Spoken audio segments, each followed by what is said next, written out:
Hi everyone, welcome back to my channel.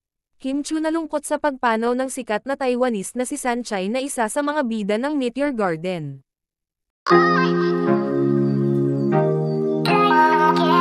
Sa naging post nga ni Kim Chu sa kanyang Twitter account, ay nalungkot ang actress kung saan ay naging makabuluhan ang kanyang high school life noon dahil sa Meteor Garden, na talaga namang tinatangkilik ng mga teenagers noong panahon, at ito nga ang naging caption ni Kim Chu sa kanyang post sa Twitter. OMG! Naalala ko after school magmamadali ako umuwi para mapanood lang ang Meteor Garden, pag di ko na maabutan makikinood ako sa karenderya sa labas ng school namin. OMG! I love you Sanchai. May you rest in peace. Thank you sa makulay namin childhood. Pigtail braids. Ano na ang sikat na Taiwanese actress na si Barbie Hezou dahil sa pneumonia ngayong Lunes, February 3, 2025.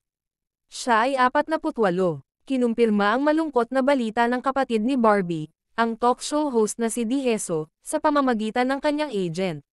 Nakasaad sa statement na inilabas sa media, "Our whole family came to Japan for a trip, and my dearest and most kind-hearted sister Barbie Hezou, died of influenza induced pneumonia and unfortunately left US." Dagdag pa ni D, "I was grateful to be her sister in this life, and that we got to care for and spend time with each other. I will always be grateful to her and miss her."